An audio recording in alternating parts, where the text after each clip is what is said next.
नमस्ते जी सभी को, एक बार फिर से स्वागत है एक और नई वीडियो में। और हम डिस्कस कर रहे हैं शिव संहिता को सरल हिंदी अनुवाद में और उसको समझने की कोशिश कर रहे हैं। उसकी सरल व्याख्या समझने की कोशिश कर रहे हैं। शिव संहिता हठयोग का पहला ग्रंथ है और भगवान शिव के जो सीक्रेट जो फॉर्मूला हम कह सकते हैं योग के, वो यहाँ इसमें बताए गए हैं।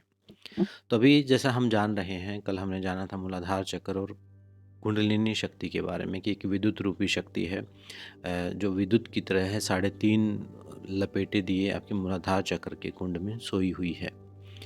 अब वो जो शक्ति है वो सुषुम्ना के जो द्वार है वहाँ पर सोई हुई है। 3 नाड़ियाँ हमने पढ़ी थी, इड़ा, पिंगला और सुषुम्ना। सुषुम्ना सबके मध्य की नाड़ी थी, तो उस सुषुम्ना के द्वार पर सोई हुई है। तो जब कुंडलिनी एक्टिवेशन होता है तो वो सुषुम्ना के रास्ते से ही ऊपर उठती है। तो मूलाधार चक्र, अब इसकी साथ-साथ में अपने माइंड में इमेज आप बना सकते हैं। मूलाधार चक्र की इमेज बनाई आपने, कुंडलिनी शक्ति की इमेज बनाई। अब कहा है कि वहीं कुंडलिनी शक्ति से ऊपर सुषुम्ना गई ब्रह्मरंध्र तक, जो हम पहले एक सुषुम्ना चित्रा नाड़ी के बारे में हम जान चुके।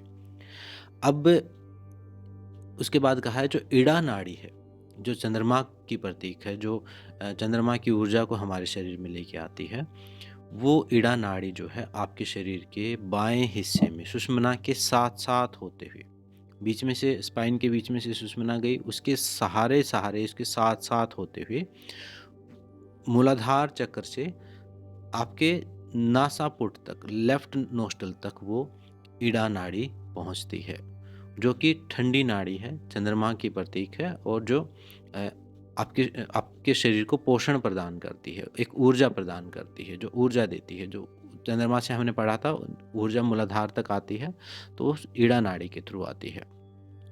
तो आपके लेफ्ट नोस्ट्रल में जाके वो लेफ्ट नोस्ट्रल में जाके ख़त्म होती है। आगे जब हम अनुलोम विलोम नाड़ी शोधन जो हम करते हैं ना, तो उसका सिस्टम आपको समझ में आएगा। फिर जब हम जो दूसरी नाड़ी है वो आपके शरीर के दाएं हिस्से से, मूलाधार चक्र से दाएं साइड से ऊपर होती हुई, सुषुम्ना के साथ होती हुई आपके राइट नोस्ट्रल तक पहुंचती है। तो इस प्रकार भगवान शिव कह रहे हैं कि जो इड़ा नाड़ी है वो बाएं तरफ से जाती है और लेफ्ट नोस्ट्रल तक, और जो पिंगला नाड़ी है वो दाएं हिस्से से राइट नोस्ट्रल तक जाती है। और इस प्रकार आपके मूलाधार चक्र से बहुत सारी नाड़ियाँ निकल रही हैं। 3 मुख्य नाड़ियाँ हैं ये। उसके बाद इनमें से और भी मूलाधार चक्र से बहुत सारी नाड़ियाँ निकल रही हैं, जो कहीं कोई नाड़ी आपकी आँख में जाके ख़त्म होती है, कोई आपके अंगूठे में जाके ख़त्म होती है, अलग-अलग कोई आपके अलग-अलग ऑर्गन्स में जाके ख़त्म होती है। तो इस प्रकार से एक नाड़ियों का जाल फैला हुआ है और मूलाधार चक्र से वो सारी निकल रही हैं। और वहाँ से ही उसी और कहा भगवान शिव ने, यहीं से शक्ति जब जागृत होती है, या यहाँ से जब वो चंद्रमा और सूर्य की ऊर्जा जब आदान-प्रदान होती है, हमने पढ़ा था कि जो सूर्य है वो उस जो चंद्रमा से जो ऊर्जा प्राप्त हुई है उसे पूरे शरीर में फैला देता है। तो मूलाधार चक्र से वो पूरे शरीर में ऊर्जा फैलती है। और जो जीव है इन्हीं सारी नाड़ियों के थ्रू भोग को प्राप्त करता है। भोग को प्राप्त करने का मतलब है आप अपने जीवन को जीते हैं, और जो पर्याप्त जीवन ऊर्जा जो आपको मिलती है वो इन्हीं नाड़ियों के थ्रू मिलती है। इसी और इन्हीं नाड़ियों की शाखाएं और उप शाखाएं मिलके 3.5 लाख हो जाती हैं। मेन नाड़ियाँ इड़ा, पिंगला, सुषुम्ना है। मूलाधार चक्र में वो मिलती हैं, वहाँ एनर्जी चेंज होती है। और सूर्य नाड़ी से फिर और मूलाधार चक्र में वो सारी सूर्य जैसे एक हवन कुंड समझ लीजिए। हवन में चंद्रमा जो है वो चंद्रमा की नाड़ी से, ईड़ा नाड़ी से उसमें ऊर्जा आई यूनिवर्स से, और वो आपकी ह्यूमन एनर्जी में कन्वर्ट हो गई एक टाइप से, आपके अलग-अलग ऑर्गन्स तक पहुंचती है, अलग-अलग नाड़ियों के थ्रू मूलाधार चक्र से। इसलिए मूलाधार चक्र जो है बहुत ही ज़्यादा इम्पोर्टेंट है। और कहा है कि जो सुषुम्ना नाड़ी भी जो है, जो ब्रह्मरंध्र तक पहुंच रही है, उस सुषुम्ना नाड़ी में भी अलग-अलग चक्र आते हैं। 6 चक्रों के बीच में 5 चक्र और आते हैं। एक चक्र मूलाधार हो गया, उसके बाद भी 5 चक्र यहाँ पर भगवान शिव ने बताए। अलग-अलग ग्रंथों में कहीं 9 चक्र बताएँ, कहीं 7 बताएँ, कहीं 8 बताएँ। तो यहाँ भगवान शिव ने कहा है कि यहाँ 6 चक्रों के बाद, इसके बाद मूलाधार के बाद 5 चक्र और बीच में आते हैं। उनको एक्सप्लेन नहीं किया, उनको कहा है अगर उनकी ज़रूरत पड़े तो आप किसी ग्रंथ में से उनको पढ़ सकते हैं और उसको उनके बारे में जानकारी प्राप्त कर लेनी चाहिए। तो यहाँ मुख्य मूलाधार चक्र को ही बताया है। उसके बाद कहा है कि इन सारी नाड़ियों से ही पूरे शरीर में एनर्जी फ्लो होता है और उसी से व्यक्ति या जीव जो है वो भोग को प्राप्त होता है, यानी आपको जीवन जीने लायक ऊर्जा प्राप्त होती है और आपके सारे ऑर्गन्स, आपकी सारी सेंसेस काम करती हैं। तो ये आज का टॉपिक इतना ही है, लेकिन इस चीज़ को अब थोड़ा समझने की कोशिश करें। जब आपके मूलाधार चक्र से आपके अलग-अलग जो नाड़ी, जैसे ईड़ा और पिंगला मैंने बताई नोज़ टिप पर, नोस्ट्रल्स पर, नाक पर ख़त्म होती हैं जाके।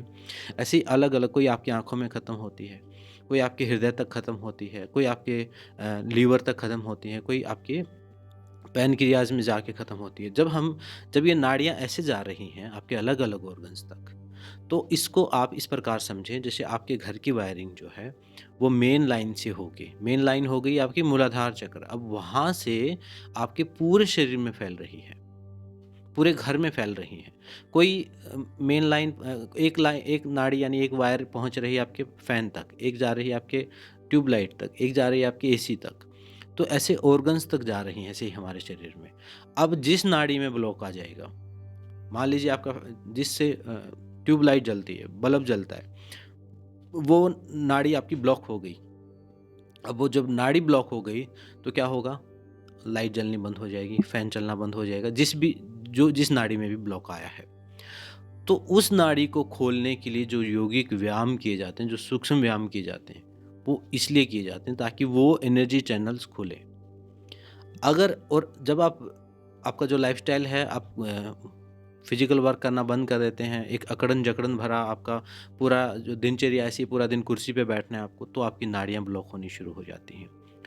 और आपका आहार-विहार तो है ही मेन, लेकिन उसके साथ-साथ जब नाड़ी ब्लॉक हो गई तो आप समझ लीजिए अगर आपको हार्ट अटैक आया, किसी को हार्ट अटैक आया, तो ज़रूरी नहीं है कि उसका कोलेस्ट्रॉल ही बढ़ा हुआ हो, उसकी वो ऊर्जा तंत्र वाली नाड़ी भी ब्लॉक हो सकती है। अगर नाड़ी ब्लॉक हो गई, हार्ट हार्ट को समझ लीजिए आप अपने शरीर के पानी की मोटर, आपके घर में एक पानी की मोटर लगी है पानी सप्लाई के लिए, ऐसे ही ब्लड सप्लाई के लिए एक मोटर लगी हुई है आपका हार्ट। उस तक पहुँचने वाली नाड़ी अगर ब्लॉक हो गई तो आपको हार्ट अटैक आ जाएगा। आप कितना ही हेल्दी लाइफ़स्टाइल जी रहे हों फिर। अगर आप मूवमेंट नहीं कर रहे हैं, आप एक्सरसाइज़ नहीं कर रहे हैं, आप सूक्ष्म व्यायाम नहीं कर रहे, आप यौगिक अभ्यास नहीं कर रहे हैं, तो इस प्रकार से भी कोई ऑर्गन फेलियर हो सकता है। हो सकता है आपका भोजन तो ठीक हो, लेकिन आपके वो जीवन में मूवमेंट ना हो।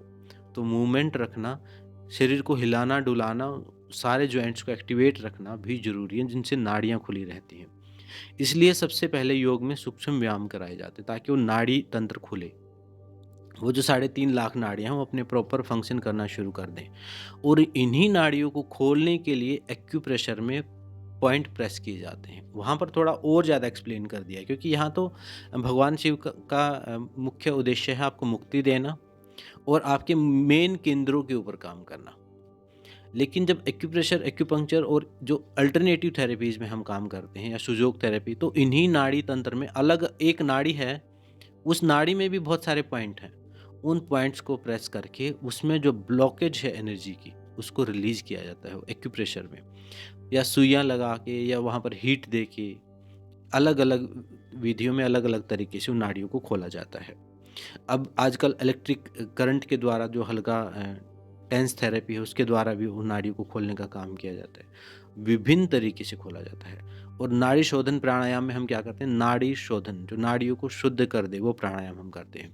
ये जो एनर्जी चैनल्स मैंने अभी बताए हैं, जो पूरे शरीर में जा रहे हैं, अलग-अलग ऑर्गन्स तक जा रहे हैं, मूलाधार चक्र से मुख्य नाड़ियों का सहारा लेते हुए, उसी चंद्रमा की यानी उस प्राण शक्ति को जो हमने यूनिवर्स से मिली है, हमें भोजन से मिली है, हमें इस अर्थ से मिली है, वो भी हम कभी समय आएगा तो डिस्कस करेंगे कहाँ-कहाँ से मिलती है। जब जो हमें श्वास के द्वारा मिली है, उस ऊर्जा को आपके अलग-अलग ऑर्गन्स तक पहुँचाने का काम वो नाड़ियाँ करती हैं। तो इसलिए मैं अपनी क्लासेज़ में भी बताता हूँ कि आपको मूवमेंट करना ज़रूरी है। और फिर हम क्या करते हैं, हम मूवमेंट नहीं करते, हम एक्सरसाइज़ नहीं करते। अब इंसान को बनाया मूवमेंट के लिए है, अब वो मूवमेंट नहीं करेगा, तो नाड़ी ब्लॉक होगी तो ऑर्गन फेलियर होंगे अचानक से। फिर हम दोष देंगे भगवान को, भाग्य को, किस्मत को।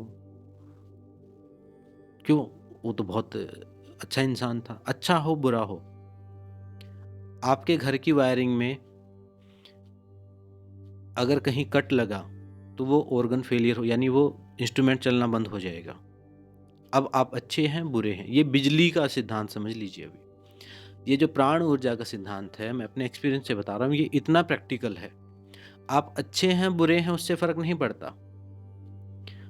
अगर वो प्राण ऊर्जा ब्लॉक हो गई, तो आपको हार्ट अटैक आएगा ही, ऑर्गन फेलियर होगा ही, आपको बीमारी होगी ही।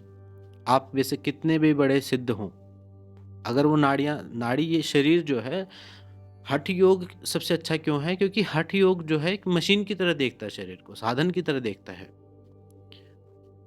वो कहता है कि अगर ये नाड़ियाँ नहीं खुलेंगी आपकी, तो आपकी जो पोटेंशियल एनर्जी है वो भी एक्टिवेट नहीं होगी, और आपकी जो संभावनाएँ हैं वो तो कंप्लीट हो ही नहीं पाएँगी, वो तो खुल ही नहीं पाएँगी, साथ में जो आपके पास है वो भी खो दोगे। तो यही कारण है कि भगवान शिव सबसे पहले नाड़ियों के बारे में बता रहे हैं, और इस आपके एनर्जी सिस्टम के बारे में बता रहे हैं कि आपके अंदर जो सर्किट सिस्टम है वो किस प्रकार काम करता है, और उसको फिर आगे ये भी बताएँगे किस प्रकार खोलना है। अब जैसे इड़ा नाड़ी मूलाधार से लेफ्ट नोस्ट्रल तक गई, और पिंगला नाड़ी मूलाधार से राइट नोस्ट्रल तक गई है। तो जब हम नाड़ी शोधन करते हैं तो वो ऊर्जा का, प्राण का प्रवाह इसी प्रकार होता है। और ये मुख्य नाड़ियाँ, जब ये इड़ा, पिंगला, सुषुम्ना हम एक्टिवेट करते हैं तो सारी नाड़ियाँ बाकी की अपने आप खुल जाती हैं, क्योंकि मेन लाइन अगर ठीक काम कर रही है तो जो छोटे-छोटे सर्किट सिस्टम कोई ब्लॉक हो भीगा तो वो खुल जाता है। मेन लाइन के ऊपर काम करना ज़रूरी है। आपके घर में अगर ट्रांसफार्मर से ही लाइट नहीं आ रही है, बिजली नहीं आ रही है, तो आप कितनी अच्छा आपकी वायरिंग हो आपके घर की, इंस्ट्रूमेंट चलेंगे नहीं। आपके एसी, फ्रिज, लाइट जलेंगी ही नहीं। तो वही सेम सिस्टम अपने घर में, अपने इस शरीर रूपी घर में है। शरीर को घट कहा है, साधन कहा है, ये साधन है। अगर मुक्ति भी प्राप्त करनी है तो ये शरीर ज़रूरी है। शरीर मोस्ट इम्पोर्टेंट है। हम धारावाहिक सीरियल में भी देखते हैं कि देवता भी यहाँ पृथ्वी पर जन्म लेने के लिए कोशिश करते हैं कि ये भौतिक शरीर मिले, क्योंकि मुक्ति का मार्ग यहीं से है। ये कर्म योनि है यहाँ पर, हमारी पृथ्वी पर। यहाँ पर हम आगे भी जा सकते हैं, पीछे भी जा सकते हैं। हम भोग भी कर सकते हैं और मोक्ष भी प्राप्त कर सकते हैं। तो इसलिए अगर आपको ये शरीर मिला है तो इसकी इम्पोर्टेंस को समझें। इसलिए नहीं कि आपको मुक्ति चाहिए, मुक्ति तो अभी नहीं भी चाहिए तो कोई बात नहीं। लेकिन जो शरीर मिला, जो जीवन मिला है, आप अपने जीवन को कम से कम एन्जॉय करने के लिए जीना चाहते हैं, और चीज़ें छोड़ो, मुक्ति, मोक्ष की बातें छोड़िए। सुखी तो रहना चाहता है हर कोई व्यक्ति। उस सुख को ही, उस आनंद को ही पाने के लिए उसी के लालच में अपना ध्यान रख लीजिए। तो ये नाड़ियों का सिस्टम भगवान शिव ने इन 2-3 आगे के श्लोक में बताया था, और आगे उसके बाद हम थोड़ा-सा टॉपिक चेंज होगा, तो मैंने अभी सिर्फ नाड़ियाँ ही आज आपको समझाई हैं। कोई भी डाउट क्वेश्चन हो तो आप कमेंट में पूछें, और वीडियो को लाइक करके और शेयर कर दीजिए अगर कोई सेम इंटरेस्ट का व्यक्ति है और इन चीज़ों में को जानने में इंटरेस्ट रखता है और योग के ही फील्ड से है, या फिर योग में इंटरेस्ट रखता है और खुद को जानने में, अपने रियल सेल्फ को ढूँढने की कोशिश कर रहा है, जाने-अनजाने, तो उसके साथ आप ये वीडियो शेयर कर सकते हैं, उनके लिए मदद होगी। तो आज की वीडियो में इतना ही, मिलते हैं नेक्स्ट वीडियो में। सबका धन्यवाद, सबको नमस्ते। ओम शांति, शांति।